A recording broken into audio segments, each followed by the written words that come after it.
Salut tout le monde, j'espère que ça va bien, on se retrouve aujourd'hui pour une nouvelle vidéo. Donc, certains d'entre vous me l'ont demandé, vous êtes quand même pas mal à avoir vu ma première vidéo que j'avais fait donc l'année dernière sur ma L1 de psychologie. Le but quand j'avais fait cette vidéo c'était plutôt de vous parler pour ceux qui voulaient éventuellement faire de la psycho, vous dire qu'est-ce qui se passait en première année, qu'est-ce qu'on voyait etc. pour que vous sachiez à peu près à quoi vous attendre si vous alliez dans cette filière. Je m'attendais pas à faire forcément une suite etc. Mais au final certains d'entre vous m'ont demandé de faire une vidéo sur ma deuxième année du coup. Donc je me suis dit pourquoi pas. Vous demandez, j'exécute. Donc on se retrouve sur mon bureau comme pour la première vidéo que j'avais fait sur la psycho, sauf que cette fois-ci c'est mon bureau chez mes parents mais ça n'a pas d'importance. Et je vais vous parler de ma deuxième année de psychologie. Donc forcément de la première année de psychologie à la deuxième année de psychologie il y a des matières qui se répètent, il y a des choses, il y a 4 matières principales on va dire que je pense qu'on verra chaque année, même en L3 je vais les voir, ça me paraît logique. Et donc comme pour la première vidéo que j'avais fait, je vais vous décrire chaque matière, qu'est-ce qu'on voit dans cette matière là. Mais évidemment les matières dont je vous ai déjà parlé dans ma vidéo sur la L1, forcément je ne vais pas les réexpliquer parce que la vidéo sera déjà assez longue comme ça. Donc si vous n'avez pas vu ma vidéo sur la L1, allez la voir puisqu'elles se compléteront un peu je pense logiquement. Je suis désolée si ça bouge parce que vous êtes posé sur mon bureau et que quand je fais bouger il y a tout qui bouge. Bref, donc sur ce on peut commencer je pense. Bon alors cette année je pense que ça a été une année particulière pour tout le monde. Il y a eu les grèves, il y a eu le corona, c'est tout en fait, mais c'est déjà beaucoup au final. Je trouve qu'en France métropolitaine par rapport aux grèves, on s'en est quand même bien sorti parce que je vous parle pas aux Antilles en Martinique, c'était même pas une année scolaire, c'était une année grévaire. Genre il y avait que ça, il y avait que des grèves, bref. J'y étais pas heureusement mais voilà. Personnellement dans la ville où j'habitais c'était donc à Nancy. Au niveau des grèves on s'en est quand même bien sorti. Ça nous a pas trop touché. Ça nous a pas trop embêté. Je pense par exemple à Paris où vraiment eux il y avait plus de moyens de se déplacer. Il y avait presque, enfin il y avait plein qui ne pouvaient pas aller en cours, il y avait plein de cours annulés etc. J'ai des amis qui étaient en fac à Paris et même leurs examens ont dû se faire à distance. Je sais pas trop comment ça s'est organisé mais je sais que ça s'est fait à distance au premier semestre et du coup forcément au deuxième semestre aussi puisqu'il y a eu le coronavirus. Bref, donc partons sur mon premier semestre, les matières que j'ai eues et les complications que j'ai eues. Donc contrairement à ma première année où les 4 matières fondamentales de la psychologie étaient réparties sur les 2 semestres, cette année j'ai eu les 4 à chaque semestre et j'ai eu forcément d'autres matières en plus. Donc je vous récapitule juste quelles sont ces matières fondamentales. Il y a la psychologie du développement, la psychologie sociale, la psychologie clinique et psychopathologie et nous on a une 4e matière qui rassemble pas mal de choses qui est la psychologie générale, cognitive et différentielle. C'est le nom de la matière. Bref. Donc voilà, ces 4 matières là je vous en ai déjà parlé donc je vais pas réexpliquer tout ce qu'on voit dedans. Je vous laisse aller voir l'autre vidéo si vous voulez. Donc ensuite outre ces matières là au premier semestre j'ai eu analyse qualitative et analyse quantitative. Donc analyse quantitative c'est ce qu'on appellerait plus communément statistique en fait, c'est des statistiques, voilà. Donc ça va être des maths, donc ne vous inquiétez pas, c'est toujours pas compliqué. Enfin personnellement, même si j'étais en S, je vous jure que je galérais en S, les statistiques c'était pas mon truc, c'était essentiel le truc le plus simple, mais moi j'arrivais pas. Enfin de toute façon j'arrivais pas à grand chose en maths en général. Mais donc c'est pas des statistiques compliquées. Franchement comme d'habitude hein, ça va être, je pense que je vais répéter ça pour pratiquement toutes les matières. Mais si vous allez en cours et que vous révisez vos statistiques, si vous faites des exercices chez vous, les exercices qu'on vous donne, si vous les travaillez, normalement il n'y a pas de problème. Moi il y a pas mal de cours auxquels j'ai pas pu assister et juste en faisant les exercices des profs, bah j'ai réussi à avoir, je sais plus si j'ai eu genre 15 ou 16 en statistiques. En sachant que j'avais pas eu le temps de finir et du coup j'avais glissé mon brouillon dans ma copie parce que je m'étais dit faites qu'ils prennent en compte mon brouillon parce que j'avais pas eu le temps de recopier mon brouillon sur ma copie, enfin bref. On s'en fiche mais j'ai réussi à avoir 15 malgré tout ça. Donc ensuite analyse qualitative, ça va être, alors je sais pas trop comment c'est dans les facs, moi je vous parle vraiment par rapport à ma fac à moi. Ça a été tout ce qui était méthode d'observation, méthode de report d'observation. Donc on va observer une situation par exemple et on va voir comment reporter la situation à l'écrit etc. Les différents tableaux, les différentes possibilités mais également les différentes méthodes d'observation qui existent. On a vu aussi comment gérer un interview, donc lorsqu'on pose des questions à quelqu'un et les différentes méthodes de questionnement, donc comment on va dire faire parler quelqu'un, je sais pas si, enfin comment vous expliquer mais ouais en gros c'est ça, différentes méthodes de recherche, d'information, d'observation etc. Et tout ça c'est ce qu'on a vu principalement en analyse qualitative si je ne me trompe pas. Ensuite au niveau des matières plus scientifiques à mon goût, on a eu la matière communication nerveuse et hormonale et la matière cerveau, anatomie et fonctionnement. C'était 2 matières que je trouve extrêmement intéressante. Moi la neuropsychologie j'adore ça. Je me tape à chaque fois des sales notes mais franchement c'est super intéressant, j'adore. Je sais pas pourquoi j'ai des mauvaises notes mais j'adore quand même. Donc en communication nerveuse et hormonale, ce qu'on a vu c'était principalement, si je ne me trompe pas, franchement ça date, hein, le premier semestre pour moi c'est loin. Mais on a vu comment notre corps envoyait des signaux aux différentes autres parties de notre corps, donc à notre cerveau, etc. On a vu les différents types d'hormones, à quoi ils servaient, les cellules nerveuses. On a vu également tout ce qui se passe dans notre corps à un moment donné. Par exemple, quand on va... C'est un exemple dont je me souviens, je sais pas pourquoi je m'en souviens, mais voilà. Quand on va par exemple, les mères allaiter notre enfant, tout ce qui se passe dans notre corps, comment les signaux, comment ça s'envoie, comment ça marche, etc. Bref, voilà, c'est tout ce qu'on a vu.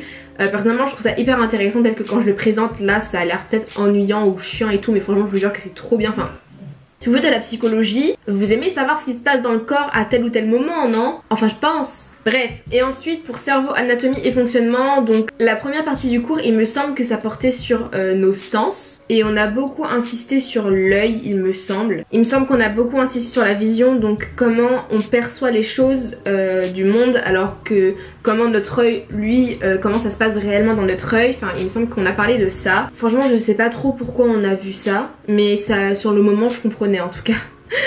Et ensuite dans cette matière là on a également vu le cerveau et comment ça se passait notre cerveau, les différents lobes, on va dire les différentes parties du cerveau, à quoi elles servaient chacune, qu'est-ce qu'elles faisaient, de quoi elles étaient composées, comment elles se transmettaient les informations entre elles. Franchement c'était super intéressant et j'ai même envie de relire ce cours pour vraiment en apprendre plus, mieux comprendre certaines choses, etc. C'est vraiment un cours que j'ai trouvé hyper intéressant et si j'avais travaillé plus dessus je suis sûre que j'aurais pu avoir une meilleure note, mais franchement c'est vraiment c'est top, moi j'adore. Ensuite on va passer à des matières, je pense que c'est uniquement dans ma fac qu'il y a ces matières là, enfin je sais pas, mais j'ai parlé à des amis d'autres facs de psycho et ils comprenaient pas pourquoi, donc bref. Ces trois matières c'est psychologie de l'éducation, psychologie sociale du travail et de l'organisation et en dernier psychologie des interactions. Donc psychologie de l'éducation ça a porté sur... l'éducation.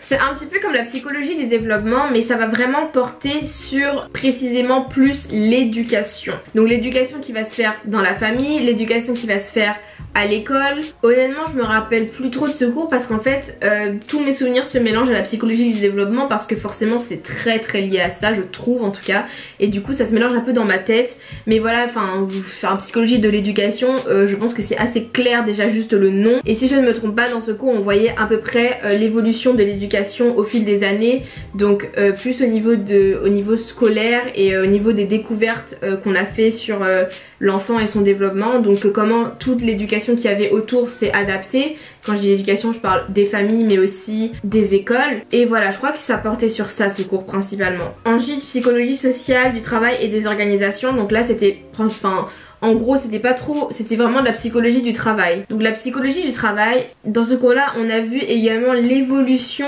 de la vision du travail par les hommes, donc comment nous on voit le travail, comment c'était vu avant, comment c'est vu maintenant. Après on a aussi parlé de l'état de l'homme par rapport à ses conditions de travail, l'homme avec un grand H hein. Donc c'est à dire comment tu es, comment tu te sens, comment tu agis en fonction de ton travail, de ce que tu dois y faire et de tes conditions de travail en fait, comment c'est, comment est-ce que tu es bien traité, est-ce que tu fais des choses qui sont dans tes valeurs ou est-ce que tu fais des choses qui ne te correspondent pas. Je pense par exemple aux gens qui travaillent dans le commerce et qui doivent par exemple se retrouver à tout faire pour vendre un objet à une personne en sachant que l'objet sera inutile à la personne parce que c'est pas forcément quelque chose qui lui convient, et ils savent que l'objet servira à rien à cette personne mais ils sont quand même là à insister pour lui vendre alors qu'ils savent que cette personne là n'a pas forcément les moyens mais qu'elle va l'acheter parce qu'ils vont réussir à la convaincre. Est-ce que ça par exemple ça rentre dans vos valeurs de faire ce genre de choses, et du coup comment ça a un impact sur vous par la suite quand vous le faites selon la personne que vous êtes. Enfin je sais pas si c'est clair mais c'était pour vous donner un exemple assez concret, j'espère que c'est compréhensible. Et enfin pour finir psychologie des interactions, ça a été un peu comme la psychologie sociale, donc je vous en ai parlé dans ma première vidéo, mais en gros ça va être l'étude des interactions entre les hommes, donc comment on agit en interaction. On a également vu les interactions pour des personnes qui ont des handicaps ou qui sont par exemple autistes. Moi personnellement c'est une matière que j'ai trouvée très intéressante, bien qu'elle soit un petit peu floue. Et dans cette matière on a aussi vu comment nous les psychologues, enfin les futurs psychologues, on devait interagir avec nos patients en fonction de leurs problèmes, en fonction de leur situation et en fonction de comment eux ils réagissent à l'interaction. Enfin voilà, c'était un petit peu ça et franchement c'était super intéressant. Malheureusement sur cette matière là, au niveau de l'évaluation, on n'a pas réellement été noté. En fait ils nous ont tous mis 20 sur 20, le prof nous a tous mis 20 sur 20 parce que en fait c'était sa manière à lui de montrer son désaccord avec les nouvelles lois qui sont passées au niveau des universités, et donc il a dit je mets 20 sur 20 à tous les élèves, donc du coup forcément ça a beaucoup monté ma moyenne, mais c'est pas représentatif de ce que de mon travail. Et je sais que j'aurais eu une bonne note parce que le sujet ça me correspondait et je pense avoir fait un bon travail dessus, mais je suis déçue de ne pas avoir vu ce que valait réellement mon travail. Après tu me donnes un 20, moi je prends, je dis pas non. Mais voilà, donc ça c'était un des impacts de la grève et des lois et de machin et de tout ça quoi. Enfin voilà, donc à part toutes ces matières là qui sont en rapport avec la psychologie, j'ai eu anglais. Et aussi cette année on devait choisir une option. Donc on avait le choix entre l'option psychologie du développement et l'option psychologie clinique et psychopathologie. Moi entre ces deux là j'ai choisi psychologie du développement. Et on avait également le choix entre l'option psychologie générale cognitive et différentielle et l'option psychologie sociale. Donc moi j'ai choisi psychologie générale, cognitive et différentielle. Donc voilà, c'était mes deux options cette année, c'était juste des cours supplémentaires pour plus détailler et voilà, après ça reste les mêmes matières que la matière générale quoi. Enfin je sais pas si vous avez compris mais voilà. Donc ça c'était pour le premier semestre. Donc au niveau des grèves, comment ça a impacté mon semestre? Je vais en parler très vite fait parce que je pense que la vidéo est déjà assez longue. Mais disons que moi ça m'a pas trop gênée, j'habitais pas loin de la fac, donc s'il fallait que j'y aille à pied, j'y allais à pied. Mais le seul truc que ça fait, je crois qu'il y a quand même quelques cours qui ont été annulés ou déplacés. Mais sinon il y a vraiment juste un examen qui a été déplacé après les vacances de Noël, puisque moi mes partiels se passaient sur décembre et janvier. Du coup ça m'a fait plus de partiels après les vacances de Noël et c'était un peu, bon ça m'a un peu saoulée, mais j'étais contente au début d'avoir moins de partiels à passer avant, puisque du coup t'as les vacances pour travailler, mais on sait tous que pendant les vacances de Noël tu ne travailles pas, tu fais la fête. Donc c'était compliqué mais ça s'est bien passé quand même. Mon semestre a été un petit peu compliqué pour des raisons personnelles que je ne vais pas citer dans la vidéo, mais j'ai quand même réussi à m'en sortir. J'ai réussi à avoir la moyenne vraiment tout juste. C'était par manque de travail et à cause de certaines autres choses que je vous dis que je citerai pas, donc je vais pas insister là-dessus parce que j'ai pas envie de vous teaser. En fait c'est même pas vous teaser, c'est vous hyper là, genre je vous dis un truc mais je vous le dis pas, enfin bref. Donc voilà pour mon premier semestre. Ensuite on va passer au deuxième semestre et aux matières du deuxième semestre. Donc le deuxième semestre a commencé pour moi genre fin janvier et c'est concrètement terminé début mars avec le confinement, enfin on va dire ça comme ça mais je vais vous expliquer. Donc au niveau des matières, on a toujours eu les 4 matières principales que je vous ai citées au début de la vidéo, donc ça restait encore au deuxième semestre. Au niveau des options, j'ai encore choisi les mêmes options, donc développement, sauf que à la place de psychologie générale et différentielle, j'ai pris l'option psychologie sociale parce que c'était mal passé pour moi au premier semestre en psychologie générale. Il me semble que j'ai choisi ces options. En fait je sais plus trop quelle option que j'ai choisi puisque au final on les a pas passées à cause du confinement, mais voilà. Malheureusement il y a des matières dont je ne pourrais pas vous parler pour mon deuxième semestre parce que on les a pas eu. En fait nos cours sont divisés, donc dans un semestre on va avoir certains cours en début de semestre et certains cours en fin de semestre, et forcément les cours en fin de semestre ils ont jarté. Donc il y a juste quelques matières dont je pourrais vous parler mais vraiment pas grand chose parce que j'ai pas eu, je sais pas quoi vous dire. Donc il y a psychologie de la justice, il me semble que ça s'appelait comme ça. Donc en fait on a vu tout ce qui va être, dans la justice, comment utiliser la psychologie, on va dire ça. Donc on a vu toutes les grandes institutions et à quoi pouvaient servir les psychologues dans ces domaines là. On a vu également au niveau de la justice juvénile, donc pour les plus jeunes, comment ça se passait au niveau des enfants quand ils se retrouvaient confrontés à la justice, donc c'est à dire quand ils avaient fait des grosses bêtises, pour les petits délinquants on va dire quoi. Donc voilà comment ces enfants là étaient pris en charge selon leur âge, selon leur délit, comment ça se passait quand on se retrouvait avec des personnes qui avaient des problèmes psychiatriques, psychologiques, des handicaps etc, comment on s'occupait d'eux, s'ils avaient des besoins de traitement, s'ils avaient besoin d'aller à l'hôpital etc, comment ça se passait au niveau de la justice et des psychologues. Donc voilà, je crois que c'était à peu près ça cette matière là, mais voilà, on n'a pas eu énormément de cours, mais j'ai trouvé ça vachement intéressant, en tout cas ce qu'on avait déjà fait. Ensuite ce semestre là, moi j'ai eu un dossier à rendre. Je pense que certains ne comprendront pas pourquoi on nous demande ça, mais voilà, dans ma fac il n'y a pas de contrôle continu, c'est vraiment le seul dossier que j'ai eu à faire depuis l'année dernière. Et ce dossier c'était un dossier PPP, ça s'appelle, je pense que certains d'entre vous connaîtront, je crois que c'est projet pédagogique, je sais pas quoi, bref. En gros on devait faire un dossier sur un métier de notre choix qu'on voudrait faire après nos études de psychologie. Il me semble que c'était ça la consigne, en tout cas moi c'est ce que j'ai fait. Donc voilà, en fait il fallait présenter son parcours. Donc moi j'ai choisi le métier de sexothérapeute parce que c'est quelque chose que j'envisage éventuellement de faire. Et donc voilà, j'ai fait mon dossier là-dessus. C'est une de mes seules notes du deuxième semestre et j'ai eu, je sais pas, genre je crois que j'ai eu 15 ou 16, un truc comme ça. Je sais plus, je crois que j'ai eu 15, un truc comme ça. Donc voilà, c'était vraiment pas compliqué, on nous demande de présenter quelque chose qu'on veut faire, c'était super simple. Donc tu présentes ton métier, qu'est-ce que c'est, tu définis le parcours par lequel il faut passer pour faire ça, qui touche ce métier et où est-ce qu'il est exercé. Donc voilà, en gros c'était des choses comme ça, très simple, vraiment pas compliqué. Et à part ça, ce semestre là j'ai eu les matières outils et méthodes et analyse de données. Donc c'était deux matières qui se complètent. Il y a une des deux matières qui était quand même pas mal compliquée avec pas mal de calculs et beaucoup de choses que je ne comprenais pas et que je ne peux pas vous expliquer malheureusement parce que c'est très compliqué selon moi et c'est quelque chose qu'il faut voir pour comprendre. Donc comme ça si je vous en parle vous n'allez pas comprendre, c'est pas possible. Ça rejoint un petit peu les statistiques mais c'est quand même vachement plus compliqué selon moi. Et ensuite donc c'était pour outils et méthodes je crois, et pour analyse de données c'était à peu près comme analyse qualitative dont je vous ai parlé au début de la vidéo.